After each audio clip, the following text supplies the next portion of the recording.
Hello and welcome once again to Superconnectivity. I'm your host, Charlie, the Professor Esser. And with me, as always, is my right-hand man. It's Moz. No, it's Phil. Phil me and Parrish. Oh, no, let's not be jealous. I'm not. I'm just joking. I know. No, that's my intro. I always introduce all my other co-hosts like that. It's with me as always, you know. Because I have this core of super talented people I love to work with. And I always want to make sure, as I'm self-aggrandizing myself, I aggrandize others as well. Okay, we have a voicemail this week, right, Phil? That's right, from our good buddy Stockton Piner. Stockton! Talking about, I think he shares our thoughts on Secret Empire 3, but let's find out. Yeah. Hi, guys. This is your buddy Stockton. I wanted to give you guys a call with some quick thoughts about Secret Empire and where it stands right now. I just finished reading issue number 3 last night, and I can't help shake this notion that the other Captain America we see is the real Captain America trapped inside the mind of Hydra Cap, and he's fighting to get out. The way that the art changes every time we go to him, the way that we can't really tell where he is. He just woke up in the woods and has no idea how he got there. He just knows he's trying to get home, and he just knows that something's wrong and it needs to be different, and he needs to go there and fix it. And especially the way that the art changes when it goes into that Cap's past, and it's this sketchy, penciled, unclear, undefined version that looks very similar to the familiar origin of Captain America. But, I'd love to hear your guys' thoughts. That's pretty much all I got. You guys have a good one. I'll talk to you again soon. Bye. Okay. Well, I think we're very much in agreement. This was actually, it struck me this morning just as I was getting ready for this podcast. Do you know what this reminds me a lot of? Remember in Superior Spider-Man when Octavius wipes Peter out of his mind? Mm-hmm. And then you see Peter like losing every bit of his memory and every bit of himself, and he just hangs on to that one core of him. And that's what has to fight back. And it strikes me that's exactly what we're seeing with Hydra Cap or with Cap here. If that is what we're seeing, that this Cap is that real Steve Rogers that has had his memory completely wiped, aid on to this Hydra Cap, which as we've suggested may be actually the original Red Skull. And this is him trying to rebuild his life and his mind. And one of the things there's a couple things that were pointed out recently in some reviews of this book. One of which was Cap is uniform. He looks very similar, except for the beard, to that uniform that he was found and torn in the same way as his uniform when he was first pulled out of the ice by the Avengers in the 60s. Your chest. Now, in that one, he has the Captain America uniform under. Here, he just has his bare chest. And this was the thing I noticed the other day, when he gets his flashback to his actual mother's death, okay? When his mother dies, which, of course, is the big significant difference between Hydra Cap and Real Cap. Is Hydra Cap never lost his mother, never had to face death in that way. If you look closely at the final page, you see that blue light coming up onto his chest. Uniform should be. This is about, I think, Steve Rogers re-becoming Captain America, fighting his way back through the muck and mire of what Kobik did to him. It's a great story. I mean, I think everyone is really excited about. Well, no, everyone is not really excited about Secret Empire. Some people are really excited about. Some people about Secret Empire. A lot of other people still hate it without reading it. So, I think people will be happy if it's hit the real Cap fighting his way back, though. Well, yeah. I mean, there's a lot of things in it. Everyone can say, "Oh, but then Marvel lied when they said that this was the real Cap," and it's like. Well, yes, that is what Marvel does every time. Yeah. I think it is the real Cap, but it's like 99% of the real Cap because, like your example with Superior Spider-Man, I think you can't overwrite or erase 100% of someone's mind. I guess you can, the best you can do is like 99%. Well, exactly, and one of the things in it is that, well, of course, with Superior Spider-Man, that's another issue because, of course, as I've stated, that Superior Spider-Man wasn't actually Dr. Otto Octavius. It was Peter Parker made to convinced that he was Otto Octavius and sort of allowing himself to unleash his inner supervillain. And I think that's very much what we see with Captain America. It is less that this is the Red Skull, as it is more Captain America allowed to unleash his inner supervillain. He is being given a situation where he doesn't lose his mother, where he doesn't face this death, where he's given this other mother figure to be with him, and given this world of love and beauty way. He has been made into a man who did not have to fight the way that Steve had to fight. And his fights now take on a different meaning, because before he was a weak man fighting for his own survival and to care for his mother. In this world, he is a weak man but fighting to prove that he can be a strong man. The context of how those battles were fought now changes. Now it isn't just about, and of course he's still bullied and things like that, but he also gets this his new, which is actually kind of interesting because that's more like the movie version where he has the Bucky character who's always with him and defending him. And now, but of course in the comic book universe, he and Bucky don't know each other or didn't know each other back then in the original stories. So they've kind of maybe even merged into a little bit of the cinematic cap into this story as well, pulling from different places. Interesting. It is. I'm still very intrigued by it. I really loved it. But there are other things going on. That was one of the things I wanted to talk about this week, which was Avengers number 7. Here's what I love about this, because it's real subtle and you got to watch for it. Mr. Fantastic. By the way, that is Wheels Walensky's new superhero name, Mr. Fantastic. Okay, I'm writing David Walker and say I love Mr. Fantastic as our as the newest member of the Avengers, and I cannot wait to read Mr. Fantastic's. I'm going to make Mr. Fantastic happen. That's all I'm saying. I want to say we get to this item here with Nick Fury the second. I don't like to call him Nick Fury Jr. because I feel Jr. is diminutive. So I call him Nick Fury the second. Anytime a new hero takes over you didn't call William Nosland Captain America Jr. No, he was Captain America 2. Then Jeff Macy's Captain America 3. William Burnside Captain America 4. And then Steve, you either count him as Captain America 1 and 5 or just Captain America 1. This is the nomenclature. If you go through the books, you'll see they put the Roman numeral next to their name in the handbook. We love the handbook. It's the authoritative guide. But here's what I want to say. We see that Nick Fury the second, Nick Fury 2, is essentially has concentration camps for unregistered alien life forms. Is more than happy to ship these guys off to them, or make it the Skrull Empire to send them back. We get this very real understanding that, again, as we've always said, S.H.I.E.L.D. were never really the nice guys that we thought they were. S.H.I.E.L.D. Everyone says, "Oh, how did everyone just embrace Cap so quickly?" And it's because have been evil for a long time.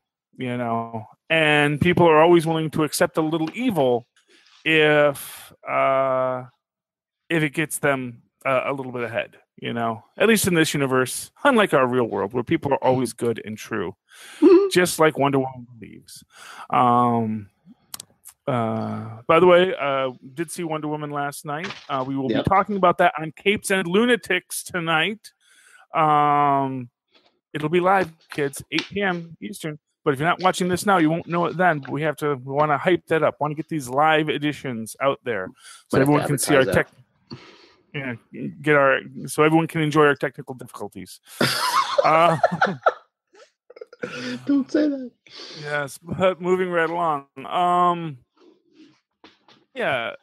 So Phil, what did you think with Occupy Avengers? And Nick Fury is talking about camps and dealing with these things. Did you get that? Did you feel that was supposed to be a reference to what so quickly happens in the next issue, or do you feel like that is something that's maybe into it? Well, I thought it was interesting that David Walker took the stance, because all the other past versions of the Skrulls, we just got, they're all evil. They want to take over, and it's like, yeah, not, just like with any group anywhere, there's good and there's bad. And the whole thing with the alien concentration camps, I mean, in the newest Captain Marvel storyline, I mean, they have Kree locked up in camps too. So I mean, it's not just Skrulls; they're locking up all aliens. Exactly. I don't know if that's like, if it has to do with stuff going on in the Marvel universe, or if David Walker's also making a commentary on like current events, in real world right now. Well, if you look at ICE prisons, we have these people who have committed no crime, except, arguably crossing the border, but who have been working and living here, and we put them in deplorable conditions, in these prisons, women and children, and it's not a good thing that we do, It's I don't know what the exact answer is, but I'm saying the answer may not be just to have no procedures, but the answer certainly isn't lock people away in deplorable conditions. What we get into in this idea, but I do like this idea that maybe this idea that there has been this fascist undercurrent in the Marvel universe and arguably in the real world American history for a long time, and moving against it, or even trying to find just a better way to handle it, is maybe what we're supposed to be doing here. Maybe not. Let's see here. Interesting thing also this week, again in the Secret Empire, we had a lot of great Secret Empire books this week. We have Sam Wilson Cap is letting Sam be a border runner? Maybe. And do you think Steve Rogers is so preoccupied with like higher level stuff that he's really not noticing? Well, it's an interesting question. And do you think also that's why Sam didn't want to join everyone else for the big fight? He wanted to just, a noble goal, helping like Inhumans and everyone else. But do you think he did that so he didn't have to confront Steve head on? Possibly. Steve definitely broke his heart. There's, we do. What we don't see in this. I do like he goes into his hiding and he's thinking about what's going on in the world. Then we do see him. He gets the garbage can lid, just like we saw in First Avenger, with him, beating up somebody, and being able to do this all day, as they say. Like I say, you do get that this is the real Captain America. And I do love that Duffy's back. He's such a lovable lug. Do not kill Demolition Duffy again. I barely forgave you the last time you guys killed him. That's when Cap again loses a man. Cap just doesn't take good care of his sidekicks. I think that's one thing we can definitely say. Interestingly enough, we don't see the shield yet, but I think Misty has the shield because still don't see Steve with the shield. He found the shield when Sam took off. So I think Misty has the shield, and that shield is going to come back and is going to be, as it always is, an important bit of iconography. Cap may be worthy of the hammer of Odin's son, but he is not worthy of the shield. Steve's gonna, because he still doesn't have the shield. Steve's gonna pick up the shield, and if our theory's right, and that's him fighting his way through his own brain, he's gonna pick it up and he's gonna be like, I remember, and that's when he's gonna reassert his real personality. That vibranium, it's got the vibrations. Yeah. It's all full of Steve Rogers vibrations, the real Steve Rogers. So that is fantastic. There's a lot going on that's very interesting. It was neat seeing, and I don't have my Doctor Strange here. I don't know where I put my Doctor Strange, but you read Doctor Strange as well. Yes. And who Doctor Strange now owes a favor to? Oh, should we say? This is all of our podcasts are spoiler podcasts. These don't post for a couple of days after we record them, so the media is out there. We're a spoiler podcast. Mm-hmm. Well, is a spoiler channel, so we report the news, and that means there are going to be spoilers. But Wilson Fisk saves the life of Doctor Strange. Because I loved in this, we get the start of Doctor Strange, sort of, gathering up all of his elements for his witch's brew to forget what, to try and undo the dark dimension spell. And we see Mordo in the sanctum with all of the weapons and the books and everything. This is the Marvel Universe. The guy who's the underdog is going to come out, but of course, not without help from his friends like Spider-Woman and Wilson Fisk, who takes his bulletproof limo and hits a monster because limousines, a monster's one weakness. I also thought it was interesting who was helping Spider-Woman. Ben Urich. Well, Wilson helped. Yeah. Oh yeah. Oh yes, Ben Urich. Well, because he's got a degree in literature. Well, hey, I guess you're trapped in there. I mean, it's fight or die. Who among us is going to have any knowledge of this? And what it reminds me of is kind of like, you will see this on occasion in things where you have like the last Man on Earth or Whoops, which was a funny little Fox show about the apocalypse.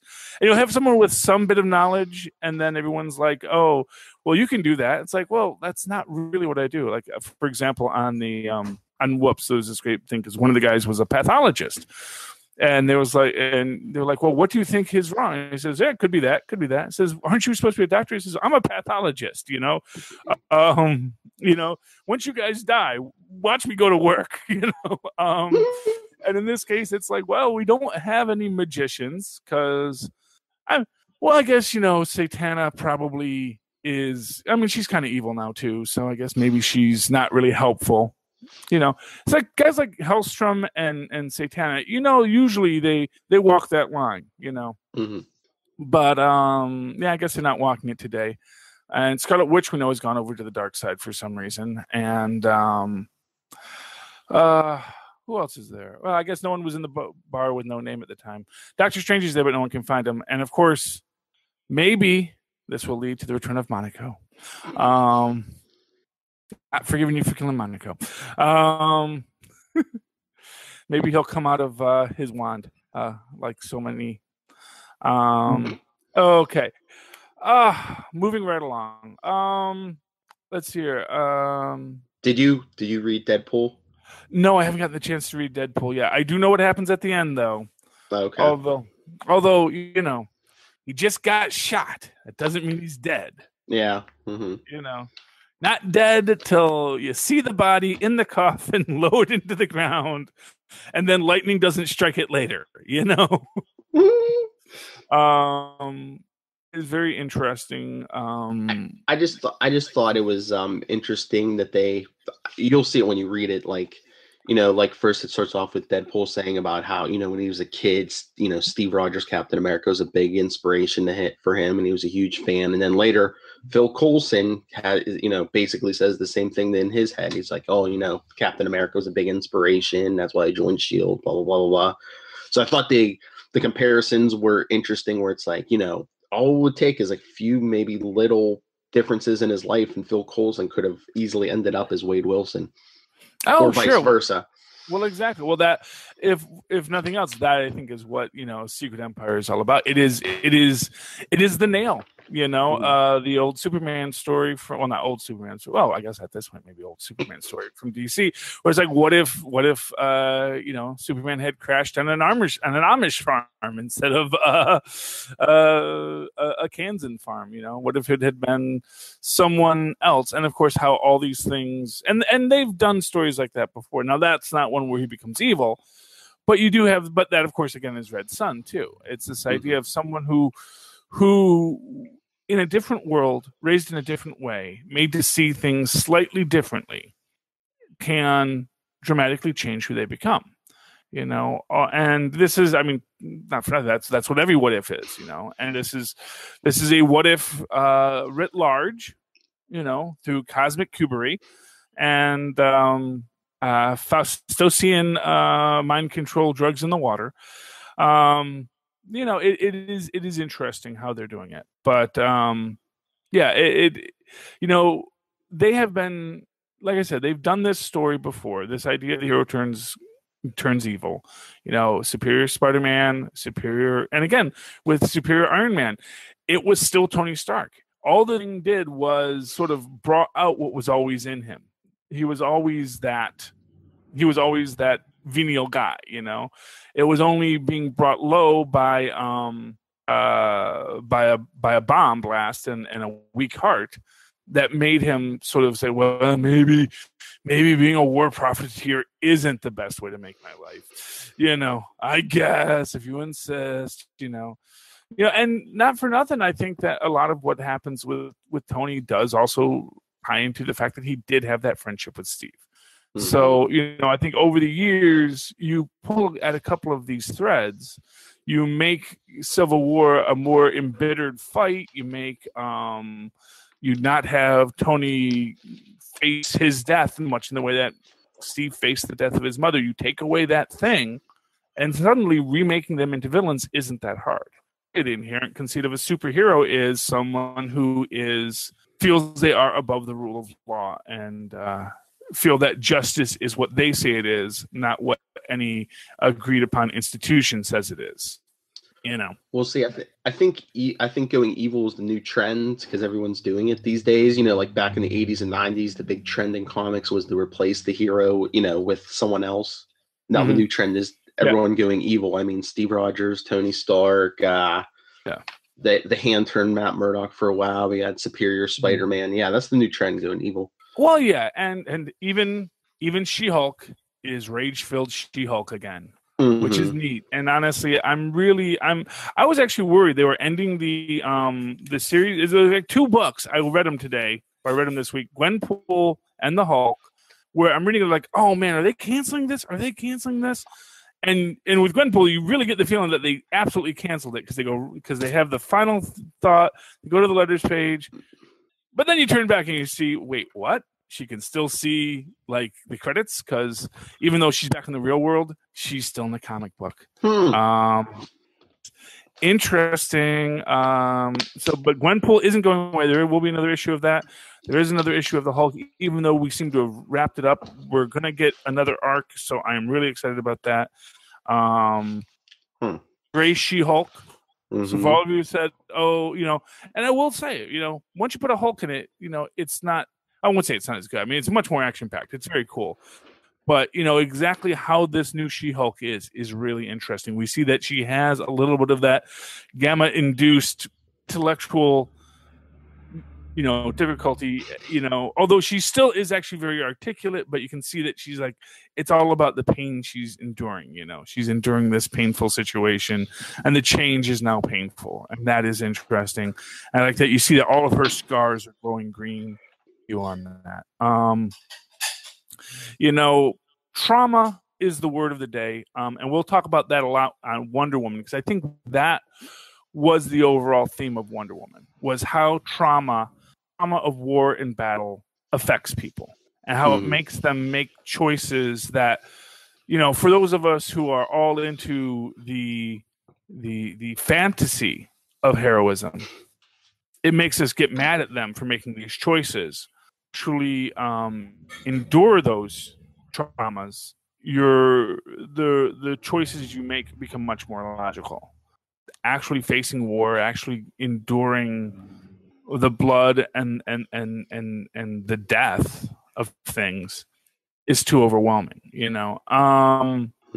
I understand why they did have to make Wonder Woman kind of this BA Naif kind of person, a totally tough girl, that totally capable, a totally capable Naif, I think is the term that they're using for it, where she's, coming from this restricted life. And we'll talk about this a bit more in Capes and Lunatics, but I think there's a great parallel between what I think is difficult with Wonder Woman and what is difficult with Iron Fist over at Marvel, and what I will say is, whereas Iron Fist is like the worst thing Marvel has done so far until Inhumans,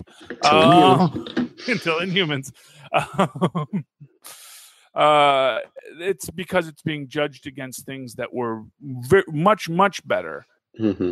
And it doesn't rise to that level. And I think that Wonder Woman is definitely the best thing DCEU has done, but of course is helped by the fact that what it's being compared to was not nearly as good. And someone really has to get a science advisor on these DC movies. I mean, the advantage of having a made-up element is that you can give it crazy properties.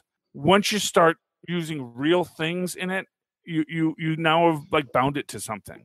Because we'll get into this about hydrogen-based gas weapons don't really work. There's a reason why you don't use hydrogen.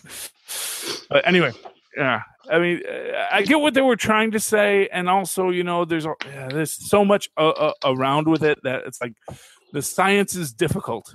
That's why you have to have. We have found the unobtainium, and this is what does everything. Look at it. It's a thneed. He can fold it like this, and it does that, and it tastes great on toast. Everybody do need a thneed. Okay. Anything else you want to talk about this week, Phil? I was just disappointed they canceled Moon Knight, but I don't know. When you do take one story and drag it across 14 issues, maybe that's the price you pay. People lose interest, and the numbers drop. Yeah, well, I mean, that does happen. And, it's not like Moon Knight's going anywhere. Yeah. Moon Knight is a beloved character in the Marvel Universe, and I'm sure he'll show up elsewhere. Resolve. He was just crazy the whole time. Well, they kind of have it where he has a big knockdown drag out with Khonshu, and it looks like he destroys him because, I'm sure that happened. But yeah. All his voices are like his two voices are still in his head saying, we'll always be a part of you, blah, blah, blah. Yeah. So, I mean, nothing really changed. Nothing really. Okay. So just return. Even though he thinks he's free Khonshu, but I'm sure, the next iteration, Khonshu will be in there somewhere. Yeah. Well, it's like anytime David Banner deals with his things, they're all in there still, Mm-hmm. Just trying to keep Devil Hulk at bay. That's the goal. Remember Devil Hulk? That was a good one. Yeah. Although I really wanted to see more of. I wanted to see more of Clown Hulk. I thought he was cool. That was in one of the letters that got published in the Hulk once, which where I was asking for it, and the Hulk ruined the letter page and said, "No, Clown Hulk." And this last arc of Old Man Logan finished up. Where okay. he had made it back to his original past and his family was still alive, but that's when Banner's his kids showed up, and they were going to kill his family again, and he just like in all the other timelines, he couldn't change what happened before, so he decided to jump out before he had to witness his family's deaths again.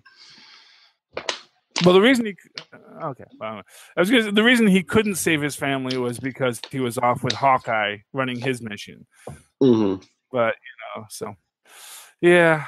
Oh well. Another time when the Red Skull was Captain America.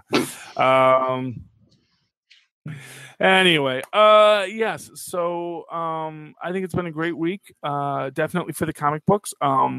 A good week for DC with their DC Extended Universe with Wonder Woman. And Phil, if people would like to talk to you about being a cape or a lunatic, or if they'd like to give us some voicemails, how can folks reach out to you? If you want to contact me personally, you can email me nightwingpdp@gmail.com, and on Twitter, I am at nightwingpdp. Like Charlie said, if you want to contact us, especially Wonder Woman review tonight. So if you see this today, send in your Wonder Woman reviews to Capes and Lunatics. Let me pull up my notes here. Okay. You can always email us, capesandlunatics@gmail.com. Our voicemail is 614-382-2737. That's 614-38-CAPES. And remember, Superconnectivity has social media too. So follow us on Facebook, facebook.com/Superconnectivity Podcast, and Twitter @SuperConnectPod. And Charlie Esser, where can people talk to you about HydraCap and all these good guys going bad? Yes. If you would like to embrace your inner supervillain and throw off all the things that make you a hero, you can write to me in that old-fashioned email way at superconnectivityblog@gmail.com. That's superconnectivityblog, all one word, @gmail.com. And, of course, follow me on the Twitters. I live tweet something at some point, I'm sure. At Charlie Esser. That's CharlieEsser. Look for the 2 E's in the middle for quality. And I end the show now. Okay, so someone else. It's early. Okay. Ladies and gentlemen, thank you for connecting with us. Please, super connect with us.